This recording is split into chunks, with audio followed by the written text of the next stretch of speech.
Hello and welcome back to another episode of Generation Films. My name is American Ben. Gather round, my friends, for today I come riding in, on a steed of truth beneath my loins, with a lantern risen high in the air, shining a light on one of mankind's worst enemies, arachnids. How many acts of aggression do you need to witness before you realize, whether you like it or not, we're at war? You've all heard the same line repeated to you throughout the years. Don't kill spiders, they kill the bad bugs. This, my friends, is spider propaganda, spun to innocent families such as your own around the world for ages, in order to perpetuate the vile class within the phylum Arthropoda known as Arachnida. Do not ever forget, my fellow humans. The only good bug is a dead bug. Starship Troopers is not just some movie. It's the best damn warning we're ever gonna get. It's an epic tome filled with intellectual chocolate cake for your undernourished conscience. So open wide and let the cream filling in. Today we are covering the flaws and advantages from the arachnids of the Starship Troopers franchise. But first, as always, if you care at all about humanity, then hit that subscribe button and notification bell. Listen, I don't want you to have to hit that subscribe button. I wish it was a choice, but these are desperate times, and desperate times call for subscribing to our YouTube channel. Anyway, I digress. Let's start with the advantages. The arachnids are not overly well thought out when it comes to anything they do, but they make up for it with the common alien tactic of large numbers. The bugs have a similar philosophy to the inhabitants of the 40K universe. Lives are a resource worth expending for the sake of victory in war. The bugs are willing to lose as many as necessary of their own in order to win. There seems to be an endless number of arachnids anyway, and so there isn't much worry about wasting soldiers. So they simply unleash hordes on their enemies until they eventually wear them down. This advantage is a larger category that contains a few different traits the bugs have that make them superior warriors on the battlefield. They have been evolving for millions of years and thus are perfectly adapted for war. If you know anything about how Darwinism works, then you know that those who have survived for millions of years are incredible at surviving. What humans are encountering is the arachnids at their very best. So when you step on a spider in your room, you're not doing something bad. You're fighting back against millions of years of evolution, or rather, training the bugs have been doing to destroy you and your people. So like 10-year-old American Ben in the butterfly house at the Bronx Zoo, stomp true and wear a smile. One evolved advantage that arachnids possess is that they have, or at least exhibit, no emotions. They don't get scared, sad, angry, happy, or anything. They just kill and have no fear in battle. They don't get PTSD from seeing horrible things on the battlefield and feel no trauma when seeing their comrades die. The arachnids also don't seem to be able to die of natural causes. This is part of what helps them produce such large numbers of soldiers.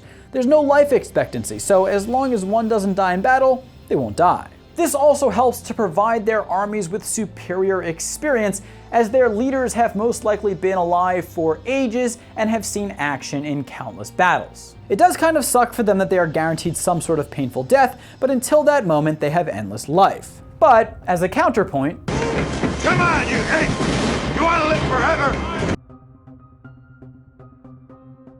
another major advantage they've evolved to have is that they don't need any food or water. The bugs need not worry about collecting, maintaining, and distributing resources to their soldiers. They can just breed away and create massive armies without needing to supply them. Additionally, the bugs never need to take a break from battle in order to relax and refresh. They just keep going without complaint and never get hungry. One of the traits of arachnids that makes their army highly suitable for universal domination is that they can survive just about anywhere. When humans spread throughout the galaxy, they need to worry about getting enough oxygen and not ingesting any sort of noxious gases in foreign environments. Often this means they need high-tech gear and exosuits. But the arachnids don't even breathe. They can fight war sans gear on just about any planet. Remember, this means they also have the ability to occupy spaces underwater and even in a vacuum. Of course, the ability to hide in bodies of water or retreat to them is another advantage in battle. This advantage is a very common one among alien armies. The arachnids have really only one purpose, one goal: They want to conquer and colonize for the perpetuation of their own species. They're really just lifeless automatons programmed to fight war, and that's it. Having a single aim, though, keeps them from complicating things. They don't worry about anything but war and can focus all their efforts on fighting and conquering. There's no political preferences among the inhabitants in their societies, no happiness indexes, no complaints about the rent being too damn high. There's nothing but war and killing. This is the world of the Arachnids. It's hard to find kindness in the soul of a soulless alien.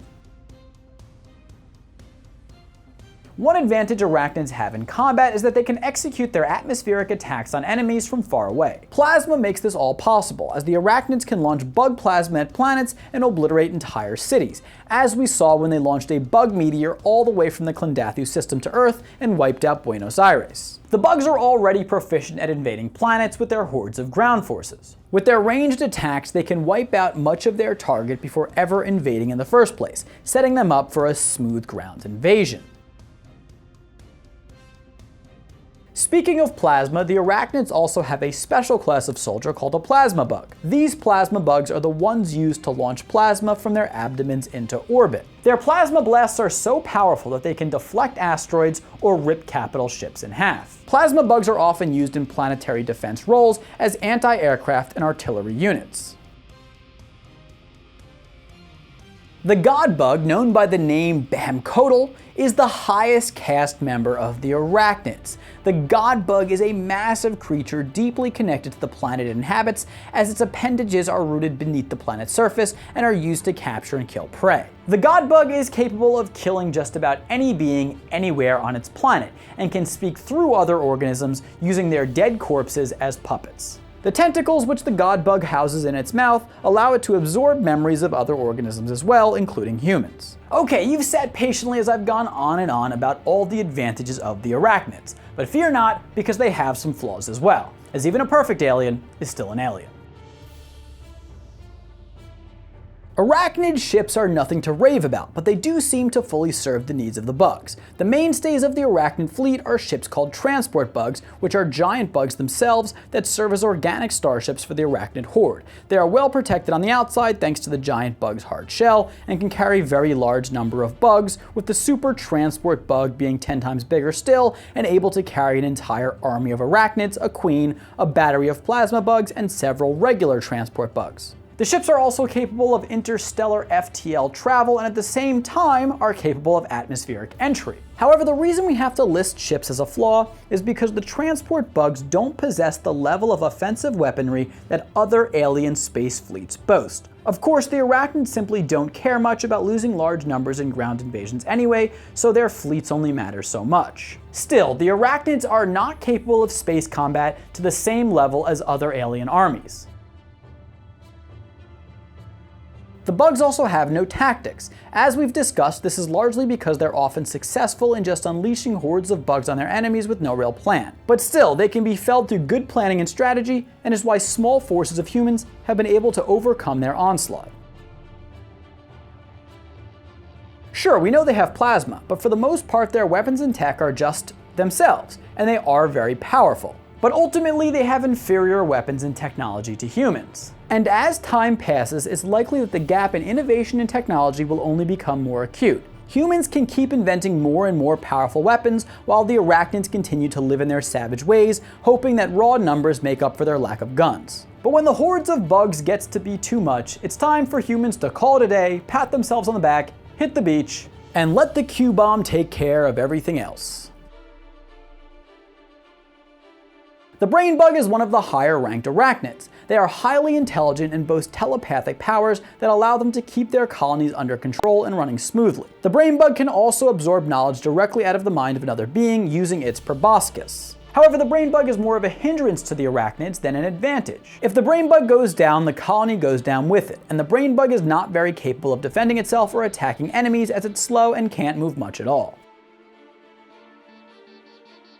In general, arachnids are fairly easily killed. They may have strength in numbers, but they are killed much more easily than other alien races. It takes just a few shots to the nerve stem with a standard Marita rifle to take them down. As we've discussed already, human weapons only stand to get better. the bugs will only become easier to kill. Eventually, their numbers may not prove to be much of an advantage at all. I can only hope that our children's children are able to shoot arachnids in carefree joy and without fear of reprisal. That's a world we should all want to live in. Okay, my friends, it's time to vote for the arachnids. Click right up there in the top corner to do so. Rate them on a scale of 1 to 5, 1 being the weakest, 5 being the strongest. And let me know down in the comments below what other alien races you want to see in this series. And remember to hit that subscribe button and notification bell. For now, my name is American Ben, and I'll catch you next time. Generation Films, peace.